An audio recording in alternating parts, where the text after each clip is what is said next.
ധന്യ, നടി ആക്രമിച്ച കേസിൽ ഇപ്പോൾ 7 വർഷത്തിലധികമായി തടവിലായിരുന്ന പൾസർ സുനിക്ക്, ഒന്നാം പ്രതിയായ പൾസർ സുനിക്ക് സുപ്രീം കോടതി ജാമ്യം നൽകണമെന്ന് പറഞ്ഞിട്ടുണ്ട്. ഈ വിചാരണ വേളയിലൊന്നും തന്നെ ബാക്കി എല്ലാ പ്രതികൾക്കും ജാമ്യം കിട്ടിയെങ്കിലും പൾസർ സുനിക്ക് മാത്രമാണ് ജാമ്യം കിട്ടാതിരുന്നത്. സർക്കാർ അതിന് തടസ്സം സൃഷ്ടിച്ചുകൊണ്ടിരിക്കുകയായിരുന്നു. അപ്പോൾ ആ സാഹചര്യത്തിലാണ് ഇപ്പോൾ പൾസർ സുനിക്ക് ജാമ്യം കിട്ടിയിരിക്കുന്നത്. ധന്യക്ക് എന്താണ് അതിനി ഏത് രീതിയിലാണ് ഇനി ഈ കേസിനെ ബാധിക്കുമോ, എന്താണ് തോന്നുന്നത്? സത്യത്തിൽ ഈ സമയത്ത് നമ്മൾ ആദ്യം മനസ്സിൽ ഓർമ്മ വരുന്നത് അതിജീവിതയുടെ മുഖമാണ്. കാരണം കേസിലെ ഒന്നാം പ്രതിയാണ്. ആ കേസിൽ ഒന്നാം പ്രതി പൾസർ സുനി അതിജീവിതയോട് ചെയ്ത ക്രൂരതകൾ അവർ തന്നെ നൽകിയ ഹൈക്കോടതിയിൽ നൽകിയ ഹർജിയിൽ നമ്മൾ തന്നെ കണ്ടിട്ടുള്ള മാധ്യമപ്രവർത്തകരാണ്ട് നമുക്കത് മനസ്സിലാക്കാൻ സാധിച്ചിട്ടുണ്ട്. എന്തായാലും പൾസർ സുനി പുറത്തിറങ്ങുമ്പോൾ അതിജീവിതയുടെ ജീവന് എന്തെങ്കിലും ഭീഷണി ഉണ്ടാകുമോ എന്നുള്ളൊരു ആശങ്ക ഉണ്ട്. അത് ഈ കാരണങ്ങളൊക്കെ പറഞ്ഞായിരുന്നു ആളുടെ അതെ ജാമ്യം. കാരണം അയാളുടെ കയ്യിൽ ആ ദൃശ്യങ്ങളുണ്ട് എന്നും അത് ചിലപ്പോൾ പരസ്യപ്പെടുത്തുമെന്ന് ഭീഷണിപ്പെടുത്തി അതിജീവിതയെ അത്തരത്തിൽ ഭീഷണിപ്പെടുത്താൻ സാധ്യതയുണ്ടെന്നൊക്കെയുള്ള ഒരു വിവരങ്ങൾ പുറത്തു വന്നു. എന്തായാലും ദിലീപിന് അടങ്ങാത്ത സന്തോഷമായിരിക്കും. കാരണം ഈ 6.5 വർഷത്തോളം പൾസർ സുനി ജയിലിലുള്ളതാണ് ഈ ആക്രമിക്കപ്പെട്ട നടിക്ക് അല്ലെങ്കിൽ അതിജീവിതയ്ക്ക് ഒരു ധൈര്യമായിരുന്നത്. കാരണം കേസ് എന്തായാലും വഴിതിരിച്ച് പോകില്ല. ഇത്രയും ദിവസം ഈ കേസ് വിചാരണ നീട്ടിക്കൊണ്ട് പോയത് 8ാം പ്രതിയായ ദിലീപിന്റെ അഭിഭാഷകൻ തന്നെയാണ്. സർക്കാർ കോടതിയിൽ കൃത്യമായ കാര്യങ്ങൾ പറയുമ്പോൾ കേസ് വഴിതിരിച്ചു വിടാനായി ദിലീപിന്റെ അഭിഭാഷകൻ ഇതുമായി ബന്ധപ്പെട്ട പുതിയ കഥകൾ നമ്മൾ തന്നെ എത്ര കഥകൾ കേട്ടിട്ടുണ്ട്. ബാലചന്ദ്രൻ എന്ന് പറയുന്ന ഒരാളിന്റെ ഇടപെടലുണ്ടായിരുന്നു. അദ്ദേഹത്തിനെതിരെ വ്യാജ പീഡന പരാതിയെല്ലാം ഉയർത്തിക്കൊണ്ടുവന്നായിരുന്നു. അത് കഴിഞ്ഞതിന് ശേഷം മഞ്ജു വാര്യർക്കെതിരെ സംസാരിക്കുന്ന ഓഡിയോ ക്ലിപ്പ് പുറത്തു വന്നു. അത് നമ്മൾ കണ്ടതാണ്. അപ്പോൾ ഇത്തരത്തിൽ പൾസർ സുനി പുറത്തിറക്കുമ്പോൾ ഏതൊക്കെ തരത്തിൽ ഈ കേസിനെ ബാധിക്കും, ഇനി പൾസർ സുനിയുടെ ജീവന് ആപത്തുണ്ടോ? കാരണം ഇതിൽ 8ാം പ്രതി എന്ന് പറയുന്ന ആള് ചില്ലറക്കാരനല്ല. ദിലീപ് എന്ന് പറയുന്ന വ്യക്തി ഒരു സമയത്ത് മലയാള സിനിമയെ തന്നെ നിയന്ത്രിച്ചിരുന്ന ഒരാളാണ്. ഇപ്പോൾ കുറച്ച് ഈ കേസും മറ്റു കാര്യങ്ങളും ഒക്കെ വന്നതിന് ശേഷമാണ് അദ്ദേഹത്തിന്റെ കുടുംബജീവിതത്തിലെ പരാജയങ്ങളും ഒക്കെയാണ് ഇപ്പോൾ അദ്ദേഹത്തെ ഒന്ന് ഉൾവലിച്ചിരിക്കുന്നത്. പക്ഷേ അപ്പോഴും അദ്ദേഹം കുറ്റാരോപിതനാണ്. ഒരു വലിയൊരു വിഭാഗം തന്നെ ദിലീപിനെതിരെ സംസാരിക്കുമ്പോഴും മറ്റൊരു വലിയ വിഭാഗം അദ്ദേഹത്തെ സപ്പോർട്ട് ചെയ്ത് തീർച്ചയായിട്ടും നമ്മൾ അദ്ദേഹത്തിനെ കുറിച്ച് ഒരു വാർത്ത ചെയ്താൽ ഇപ്പൊ നമ്മുടെ തന്നെ വാർത്തയ്ക്കടിയിൽ വരുന്ന കമന്റുകൾ പകുതി കൂടുതൽ അദ്ദേഹത്തിന്റെ ഫാൻസ് അസോസിയേഷൻ അല്ലെങ്കിൽ അദ്ദേഹത്തിന്റെ ഫാൻസുകാർ ഇടുന്ന ഏറ്റവും മോശമായ കമന്റുകളാണ്. പുതിയ സിനിമയ്ക്കൊന്നും ആ ഒരു സപ്പോർട്ട് ഇല്ല. അദ്ദേഹത്തിന്റെ ഈ ഒരു നടി ആക്രമിച്ചതിന് ശേഷം വന്ന ദിലീപിന്റെ പകുതി സിനിമകളും പരാജയമായിരുന്നു. അത് അപ്ഡേറ്റഡ് അല്ല എന്നാണ് ആൾക്കാർ പറയുന്നത്. ദിലീപിന്റെ ഭാഗത്ത് നമ്മൾ ഒരിക്കലും ഒരു ജനപ്രിയ നായകൻ എന്നതിന് ഉപരി നമ്മളെ വീട്ടിലുള്ള ഒരു ചെറുപ്പക്കാരൻ, ഇപ്പൊ കാവ്യ മാധവനൊക്കെ ഒരു കാലത്ത് ആളുകൾ പറയുന്നത് നമ്മുടെ വീട്ടിലെ കുട്ടി എന്നാണ്. ഈ മഞ്ജു വാര്യരെ ഉപേക്ഷിച്ച് ദിലീപ് കാവ്യമാധവനെ കല്യാണം കഴിഞ്ഞതിന് ശേഷമാണ് പലരും കാവ്യമാധവന്റെ ആ ഒരു ഫാൻസിൽ നിന്ന് അകന്നു മാറിയത്. അതുപോലെ മറ്റൊരു സ്ത്രീയുടെ ജീവിതം അതെ നമ്മുടെ വീട്ടിലെ കുട്ടി എന്നാണ് പറയുന്നത്. അതുപോലെ തന്നെയാണ് ദിലീപിനെ നമ്മുടെ അയൽവക്കത്തുള്ള ഒരു ചെറുപ്പക്കാരൻ പഞ്ചാബി ഹൗസിലൊക്കെ ചെയ്ത ആ കഥാപാത്രം എന്ന് പറഞ്ഞാൽ സാമ്പത്തികമായി അത്രയും ബുദ്ധിമുട്ട് നമ്മൾ കാണുന്ന സ്ഥിരം നമ്മൾ തന്നെയാണോ എന്ന് തോന്നുന്ന രീതിയിൽ അതുപോലെ പല കഥാപാത്രങ്ങൾ നമ്മുടെ ആ മറ്റേ ഒരു സ്ത്രീയും പുരുഷനുമല്ലാത്ത ഒരു വേഷത്തിൽ അഭിനയിക്കുന്ന സിനിമയുണ്ട്, ചാന്തുപൊട്ട് സിനിമ. ആ സിനിമയിലും അത്തരത്തിൽ ദിലീപിന്റെ അഭിനയങ്ങളൊക്കെ നമ്മൾ കണ്ട് കയ്യടിച്ച് ആസ്വദിച്ചവരാണ്. കുഞ്ഞിക്കുനൻ സിനിമ, പല സിനിമകൾ. ഇപ്പൊ ഇറങ്ങിയ സിനിമകൾക്ക് ആ ഒരു ഇത് വരാത്തതില്ല, പുതുമയില്ല. കാരണം അന്നത്തെ അതേ തമാശകളും അതേ തമാശകളും തന്നെ ഇപ്പോഴും തന്നെയാണ് എല്ലാവരും തന്നെ പറയുന്നത്. കാരണം ഇപ്പൊ സിനിമ ഒരുപാട് മുന്നോട്ട് പോയി കഴിഞ്ഞു. മലയാള സിനിമ ആ പഴയ ഒരു ഇതല്ല സിനിമയ്ക്ക് ഇപ്പോൾ ഉള്ളത്. അതെ. എന്തായാലും അതിൽ നിന്നൊക്കെ മാറി നമുക്ക് ഇപ്പോൾ പൾസർ സുനിക്ക് ജാമ്യം അനുവദിക്കുന്നതിനെതിരെ സംസ്ഥാന സർക്കാർ രംഗത്ത് വന്നത് പ്രോസിക്യൂഷൻ സമർപ്പിച്ച തെളിവുകൾ അട്ടിമറിക്കാൻ ദിലീപ് ലക്ഷ്യമിടുന്നുണ്ട്. ഇതിനായാണ് അടിസ്ഥാനരഹിതമായ കഥകൾ ദിലീപ് മെനയുന്നത്. കുറ്റകൃത്യത്തിൽ നേരിട്ട് പങ്കെടുത്ത പൾസർ സുനി ഉൾപ്പെടെയുള്ള 6 പ്രതികൾ പരാതിക്കാരി തിരിച്ചറിഞ്ഞു കഴിഞ്ഞു. പൾസർ സുനിക്ക് ജാമ്യം അനുവദിക്കരുത്. ജാമ്യം ലഭിച്ചാൽ പ്രതി വിചാരണ നടപടികൾ അട്ടിമറിക്കാൻ സാധ്യതയുണ്ട്. നടിയെ ആക്രമിച്ചതിന്റെ ദൃശ്യങ്ങൾ ഇവരുടെ പക്കലുണ്ട്. ജാമ്യം ലഭിച്ചാൽ ഇത് പുറത്തുവിടുമെന്ന തരത്തിൽ നടിയെ ഭീഷണിപ്പെടുത്താൻ സാധ്യതയുണ്ട്. ഇയാൾ രാജ്യം വിടാനുള്ള സാധ്യതയും തള്ളിക്കളയാൻ കഴിയില്ല എന്നും സർക്കാർ കോടതിയെ അറിയിച്ചിട്ടുണ്ട്. എന്തായാലും 261 സാക്ഷികളുടെ വിസ്താരം പൂർത്തിയാക്കിയ കേസിന്റെ വിധി ഈ വർഷം നവംബറിൽ ഉണ്ടാകും.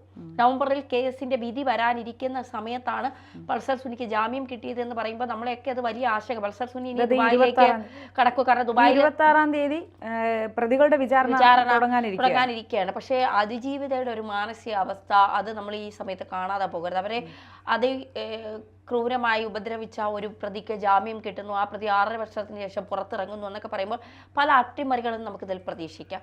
കാരണം രക്ഷപ്പെടാൻ ഇതിൽ ഒരു വമ്പനുണ്ട്, ഈ കേസിൽ നിന്ന് രക്ഷപ്പെടാൻ ഒരു വമ്പനുണ്ട്. ദിലീപ് എന്ന് പറയുന്ന ഒരു വമ്പൻ, ആ വമ്പൻ ഈ കേസിൽ നിന്ന് രക്ഷപ്പെട്ട് തടിയൂരി പോകണം. അതിന് സുനിയുടെ ജീവൻ എന്തെങ്കിലും തീർച്ചയായിട്ടും നമുക്കത് പ്രതീക്ഷിക്കാമല്ലോ. പൾസർ സുനിയാണ് കേസിലെ 1-ാം പ്രതി. പൾസർ സുനി കൊട്ടേഷൻ ഏൽപ്പിച്ചത് ദിലീപാണെന്ന് പൾസർ സുനി തന്നെ കത്തിലൂടെ വ്യക്തമാക്കിയിട്ടുണ്ട്. അപ്പോൾ ആ കത്തിന്റെ പകർപ്പ് പോലീസിന്റെ കയ്യിലുണ്ട്. പൾസർ സുനി വീട്ടിൽ എഴുതി വെച്ച കത്താണ്, അത് അമ്മയ്ക്ക് കിട്ടി, അമ്മ അത് പോലീസിനെ ഏൽപ്പിച്ചതാണ്. എന്തായാലും അത്തരത്തിൽ കാര്യങ്ങൾ വരുമ്പോൾ പൾസർ സുനിക്ക് ജീവന് ഭീഷണിയുണ്ട്. പൾസർ സുനി പുറത്തിറങ്ങിയാൽ ഈ രാജ്യം തന്നെ വിട്ടുപോകുമോ ദിലീപിനെ ഭയന്ന് എന്നുള്ളതാണ്. പിന്നെ ഇനി ദിലീപിന്റെ അഭിഭാഷകൻ പൾസർ സുനിക്ക് പുതിയ തടി തപ്പാനുള്ള കേസിൽ നിന്ന് ഊരിപ്പോകാനുള്ള രാമൻപിള്ളയാണ് അഡ്വക്കേറ്റ്. അദ്ദേഹത്തിന്റെ ഒറ്റ കഴിവുകൊണ്ടാണ് 2017 നടന്ന കേസ് ഇത്രയും വർഷം വിചാരണ നീട്ടിക്കൊണ്ടുപോകാൻ ഒരു അഡ്വക്കേറ്റിന് കഴിഞ്ഞുവെങ്കിൽ പ്രഗത്ഭനായ ഒരു അഡ്വക്കേറ്റ് തന്നെയാണ്. അതെ, പല തെളിവുകളും പുറത്തു വന്നു. 261 പേര്, പലരും കൂറുമാറി, പലരും പണം വാങ്ങിക്കൊണ്ട് കൂറുമാറി എന്ന് പറയുന്നവരുണ്ട്. 1600ഓളം രേഖകളാണ് കോടതിയിൽ കൈമാറിയിട്ടുള്ളത്. അപ്പോൾ ഇത്തരം കാര്യങ്ങളൊക്കെ നടന്നിട്ടും ഒരു നടിക്ക്, അപ്പോൾ ഒരു സാധാരണക്കാരുടെ അവസ്ഥ എന്തായിരിക്കും എന്നുള്ളതാണ്. അത് നടിയെന്ന് മാത്രമല്ല, അവർക്ക് പി.ടി. തോമസ് ആണ് അതിൽ ഇടപെട്ടത്. ഒരു പൂർണ്ണമായും ഒരു സപ്പോർട്ട് ഉണ്ട്. ഇപ്പോൾ കേരളം മുഴുവൻ ചർച്ച ചെയ്ത ഒരു കേസുമാണ്. എന്തായാലും നടിയുടെ ജീവന് ആപത്തുണ്ടോ, പൾസർ സുനിയുടെ, കാരണം രണ്ടുപേരും 2 സൈഡിൽ നിൽക്കുന്ന 2 കേസിന്റെ 2 പ്രധാന ഘടകങ്ങളാണ്. ഒരാൾ 1-ാം പ്രതിയും ഒരാൾ അതിജീവിതയുമാണ്. അപ്പോൾ തന്നെ ഉപദ്രവിച്ചത് എന്തൊക്കെയാണ്, എങ്ങനെയാണെന്നൊക്കെ ഉള്ളത് അതിജീവിതയ്ക്ക് തുറന്നു പറയാൻ സാധിക്കും. പ്രതിയെ ആരാണ് ഈ ദൗത്യം ഏൽപ്പിച്ചത്, എന്തിനാണ് ഇത് ഏൽപ്പിച്ചത്? ഇടയ്ക്ക് ഇപ്പോൾ ഒരു നടിയുടെ അമ്മയുമായി ബന്ധപ്പെട്ട് ആ അമ്മയാണ് മാഡം എന്ന് പറഞ്ഞുകൊണ്ട് കുറേ വാർത്തകൾ പുറത്തു വന്നിരുന്നു. അപ്പോൾ അത്തരത്തിൽ ആരാണ് മാഡം? ആ നടിയാണോ മാഡം? ദിലീപിനോടൊപ്പമുള്ള ഒരു സ്ത്രീയാണ് ആ മാഡം എന്ന് പറയുന്നു. ആ മാഡമാണോ ഈ കൊട്ടേഷൻ ഏൽപ്പിച്ചത്? ഈ നടിയോടുള്ള വൈരാഗ്യം അത്തരത്തിൽ എന്തെങ്കിലും ഇതിൽ സംഭവിച്ചിട്ടുണ്ടോ? അങ്ങനെ നിരവധി ചോദ്യങ്ങൾ ഇപ്പോഴും ബാക്കിയാണ്. ഇതിനെ സംബന്ധിച്ച് നടി മഞ്ജു വാര്യർ അവരുടെ ഏറ്റവും സ്വകാര്യത മാനിച്ചുകൊണ്ട് അവർ ഈ വിഷയവുമായി ബന്ധപ്പെട്ട ഒരു കാര്യവും അവർ പുറത്തുവിട്ടിട്ടില്ല. എനിക്ക് അവരോടുള്ള ഒരു ബഹുമാനം അതാണ്. പരസ്പരം ചെളിവാരി തേക്കാതെ അവർ ഏറ്റവും മാന്യമായി ഇതിൽ നിന്ന് പുറത്തിറങ്ങിപ്പോയവരാണ്. ഇപ്പോഴും അവരോട് ചോദ്യം ചോദിച്ചാൽ അത് ഞങ്ങൾ രണ്ടുപേരുടെ ഏറ്റവും വലിയ സുഖം. പക്ഷേ അതിനുശേഷം വന്ന ദിലീപിൻ്റെ കുടുംബത്തിൽ നിന്നായാലും ദിലീപിൻ്റെ ഭാഗത്തു നിന്നായാലും ഒക്കെ മഞ്ജു വാര്യർക്കെതിരെ വലിയ രീതിയിലുള്ള വിമർശനങ്ങൾ ഉയർന്നു. ദിലീപ് നേരിട്ട് പറഞ്ഞു എന്നുള്ളതല്ല പറയുന്നത്, അത്തരത്തിലുള്ള വിമർശനങ്ങൾ ഉയർന്നു വന്നിട്ടുണ്ട്. പക്ഷെ അപ്പോഴും എവിടെയാണ് മൗനം പാലിക്കാനുള്ളത് അവിടെ കൃത്യമായി മൗനം പാലിച്ച് തന്നെയാണ് മഞ്ജു വാര്യർ മുന്നോട്ട് പോകുന്നത്. എന്തായാലും അവർ അവരുടെ സിനിമകളും ഒക്കെയായി അവർ അതിൻ്റെ തിരക്കുകളിലാണ്. ഈ ഒരു പൾസർ സുനിക്ക് ജാമ്യം കിട്ടിയത് നമ്മൾ ഏറെ ആകാംക്ഷയോടെ അതിലേറെ ഭയത്തോടെയും കാണേണ്ട ഒരു വസ്തുത തന്നെയാണ്. കാരണം ഈ ജാമ്യത്തിലൂടെ ഇനി ആരൊക്കെ എന്തൊക്കെയാണ് നേട്ടങ്ങൾ കൊയ്യാൻ പോകുന്നത്, ആരുടെയൊക്കെ ജീവനാണ് ആപത്തുള്ളത്, ആരൊക്കെയാണ് ഇല്ലായ്മ ചെയ്യാൻ പോകുന്നത്, ഈ കേസ് ഏത് തരത്തിലാണ് അട്ടിമറിക്കാൻ പോകുന്നത് തുടങ്ങിയ കാര്യങ്ങളൊക്കെ ഇനി പുറത്തു വരേണ്ടതുണ്ട്. എന്തായാലും പൾസർ സുനി മാധ്യമങ്ങളെ കാണുമോ, മാധ്യമങ്ങളോട് എന്തായിരിക്കും പറയുന്നത്, സത്യാവസ്ഥ തുറന്നു പറയാൻ? ഇത് പൾസർ സുനി പറയുന്നത് കൊട്ടേഷൻ ഏൽപ്പിച്ച ആള് തനിക്ക് പണം നൽകിയിട്ടില്ല, ഇത്ര ലക്ഷം രൂപ നൽകാമെന്ന് പറഞ്ഞാണ് ഈ കൊട്ടേഷൻ ഏൽപ്പിച്ചത് എന്നാണ് പറയുന്നത്. ഇനി അതിജീവിതയ്ക്കൊപ്പം നിൽക്കുമോ? അപ്പോഴും സുനി 1-ാം പ്രതിയാണ്. തെറ്റ് ചെയ്തവനേക്കാൾ പ്രശ്നം അത് ഏൽപ്പിച്ചവന് എന്നുള്ളതാണ്. അപ്പോൾ ദിലീപ് വീണ്ടും ഇപ്പോൾ 87 ദിവസം അകത്ത് കിടന്നിട്ട് പുറത്തിറങ്ങി. ഇപ്പോൾ വീണ്ടും അകത്ത് കിടക്കാൻ സാധ്യതയുണ്ടോ? രാമൻ വക്കീൽ പുതിയ ഗൂഢതന്ത്രങ്ങളും ലക്ഷ്യങ്ങളും പയറ്റുന്നുണ്ടോ? അങ്ങനെ ഒരുപാട് ചോദ്യങ്ങൾ. അതിജീവിത ഈ കേസും ഈ ക്രൈമിൽ നേരിട്ട് പങ്കെടുത്ത 6 പ്രതികളെയും തിരിച്ചറിഞ്ഞിട്ടുണ്ടായിരുന്നു. അപ്പോൾ തീർച്ചയായിട്ടും അവർ തിരിച്ചറിഞ്ഞ. പക്ഷേ ഈ മറ്റു പ്രതികൾക്കെല്ലാം ജാമ്യം ലഭിക്കുകയും ഈ വിചാരണ നീട്ടിക്കൊണ്ടുപോകുന്നതിനോടൊപ്പം തന്നെ ഓരോ കാരണങ്ങൾ കൊണ്ട് ഈ പൾസർ സുനിക്ക് മാത്രം ജാമ്യം നിഷേധിച്ചതുമാണ് ഇപ്പോൾ സുപ്രീം കോടതി നിരീക്ഷിച്ച് ഇത്തരം ഒരു തീരുമാനത്തിലേക്ക്. മറ്റു പ്രതികളെ പോലെ അല്ല പൾസർ സുനിയെ സംബന്ധിച്ചുള്ള കേസിലെ 1-ാം പ്രതിയാണ്. ഇപ്പോൾ ഈ പറയുന്നതനുസരിച്ച് സത്യമാണെങ്കിൽ ദിലീപ് കൊട്ടേഷൻ കൊടുത്തത് പൾസർ സുനിക്ക് എന്നാണ് പറയുന്നത്. മാത്രമല്ല ഈ ദൃശ്യങ്ങൾ, നടിയുമായി ബന്ധപ്പെട്ട ദൃശ്യങ്ങൾ, അവരുടെ വിവാഹമോതിരം ഉൾപ്പെടെയുള്ളവ ഈ കൊട്ടേഷൻ കൊടുത്ത ആൾ കേൾപ്പിക്കണമെന്നാണ് ഇവർ തമ്മിലുള്ള കരാർ. അപ്പോൾ അത്തരത്തിൽ കരാർ ഉള്ളപ്പോൾ തന്നെ ഈ പൾസർ സുനി പുറത്തിറങ്ങിയാൽ അത് ഏറ്റവും കൂടുതൽ നേട്ടമുണ്ടാകുന്നത് ദിലീപിനാണ്.